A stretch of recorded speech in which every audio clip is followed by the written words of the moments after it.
દ્વારકાધીશ, જય માતાજી બધા મિત્રોને. કેમ છો? મજામાં? તો આજે આપણે બનાવવાના છે પાત્રા. તો પાત્રા બનાવવા માટે આપણે પાન લઈ આવીએ અળવીના. અહીંયા છે આપણો આંબો અને અહીંયાથી આપણી મરસી. તો મરસીમાં ફૂલ આવી ગયા એટલે આપણે ઘરનું બકાલું થઈ જાય. હમણાં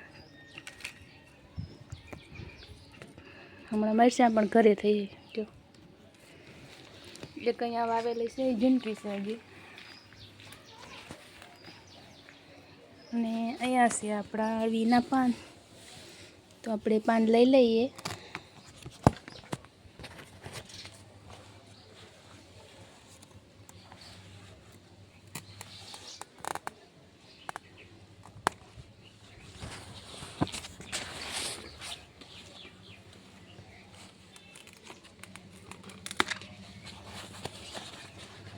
આપણે પાન તાજા આવતારી પછી ધોઈ નાખવાના છે.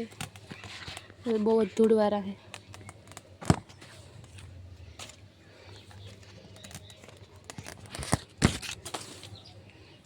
એ પણ નીચે પડી ગયો.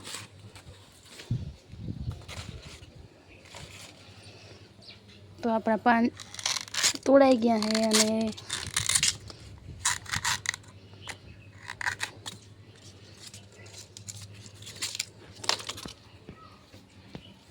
જો એટલા પાન આપણા તૂટી ગયા એટલે હવે આપણે પાનને ધોઈ લઈશું. સરસ રીતે પાણીથી ધોઈ. તો આપણા બધા પાન સરસ રીતે આપણે ધોઈ નાખ્યા છે. તો હવે આપણે પોતેથી આમ ધીમે ધીમે પાણી લૂસી નાખ્યું. પાણી લૂસી અને પછી આપણે મેન પાટા આપણે જે નસું છે એ કાઢવાની છે.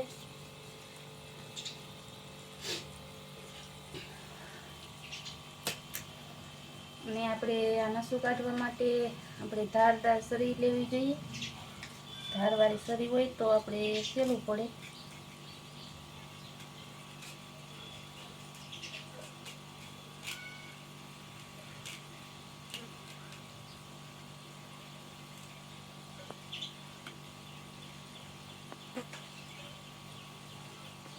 તો આવી રીતે આપણે બધી ધીમે ધીમે નસું કાઢી લઈશું.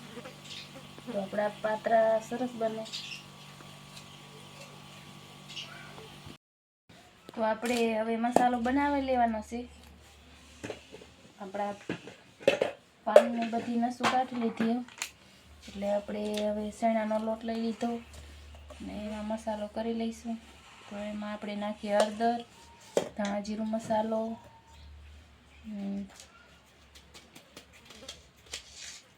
કાલા નમક, સંચર પાવડર થોડુંક નાખ્યું આપણે, અને ગરમ મસાલો.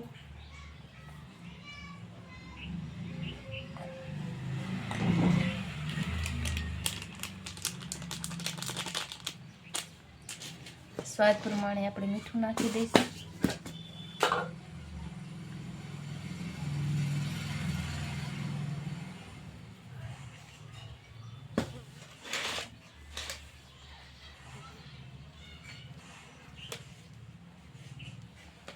અને તીખાસ માટે આપણે 1 ચમચી નાખી દઈશું લાલ મરચું પાવડર. ચટણીની ભૂકી નાખવાની છે આપણે. અને હવે આપણે આ મસાલો આપણે ખાટો મીઠો બનાવવાનો હોય એટલે આપણે નાખવાનો છે ગર.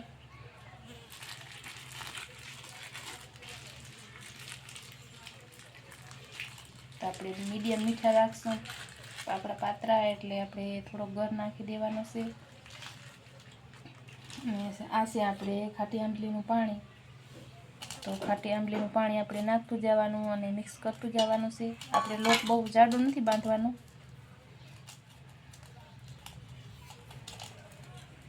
તો આપણે આવી રીતે આપણો લોટ તૈયાર કરી લઈએ સરસ રીતે બેટર. તો આપણો લોટ પણ તૈયાર થઈ ગયો છે, જોઈ શકો છો. આપણે બહુ આસો નથી રાખ્યો અને આપણે આ બધી રગુવાની કાઢી લીધી નસું. અને હવે આપણે એમાં લોટ લગાડી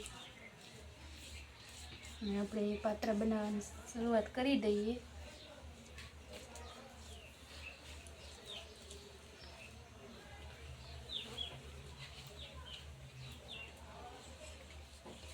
તો આપણે આવી રીતે બધામાં લોટ લગાડવાનો છે.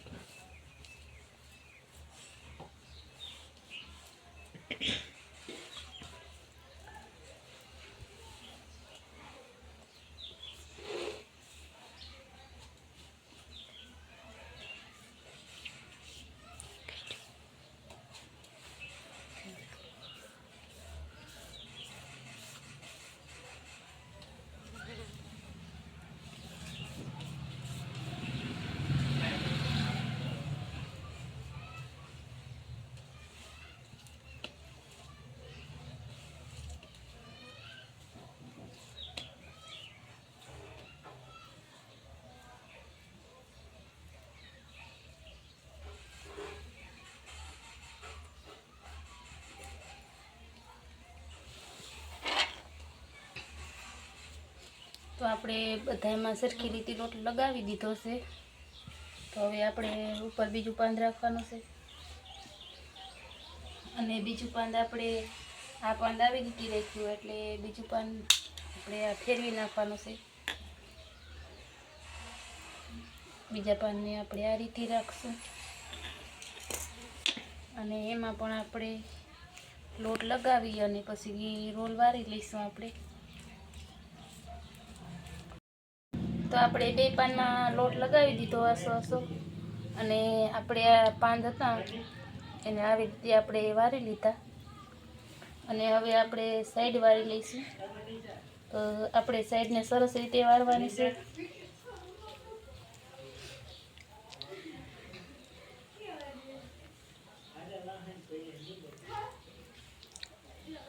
તો આવી રીતે આપણે બે સાઈડ વારીને એમાં પણ સરખીથી લોટ લગાડી લેવાનો છે.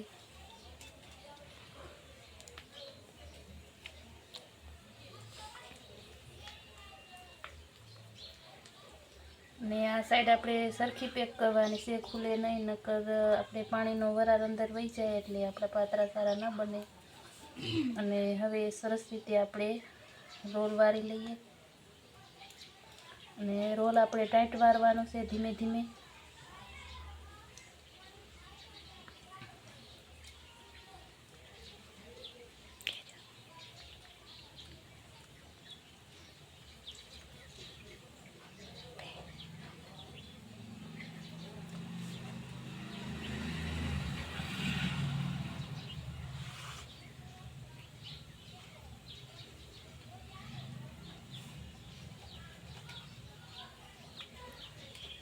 પેક કરવામાં પણ આપણે લોટ લગાડી દઈશું એટલે સરખી રીતે પેક થઈ જાય.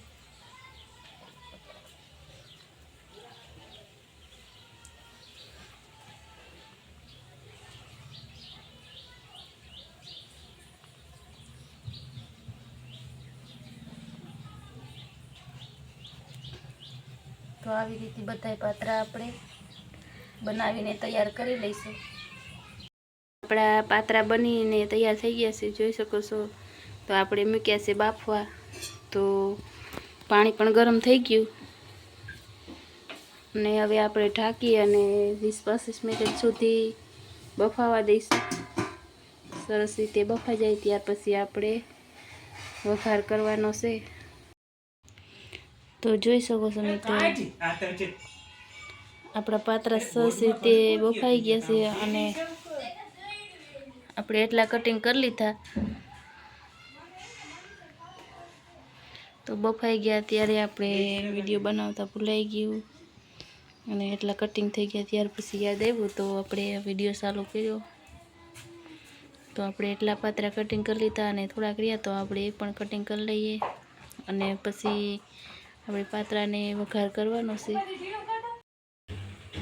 તો હવે આપણે પાત્રા વઘારી લેવાના છે. તો આપણે રાઈ અને જીરું નાખી દઈએ.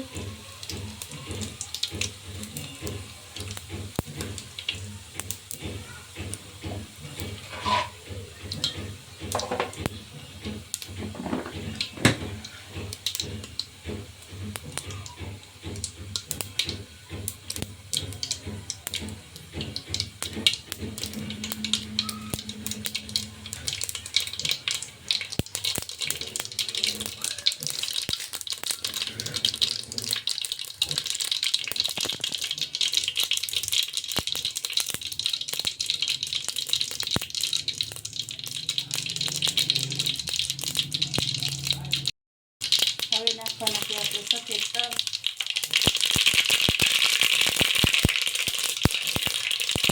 અને મીઠો લીમડો અને પાતરા આવે નાખી.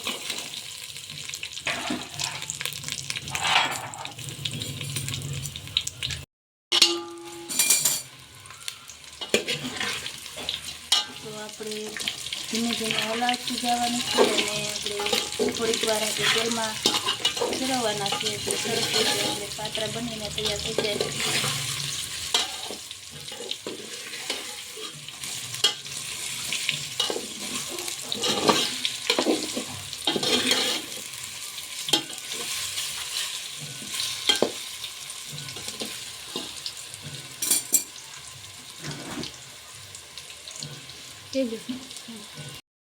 તો જોઈ શકો છો મિત્રો, આપણા સરસ મજાના પાતરા બનીને તૈયાર થઈ ગયા છે.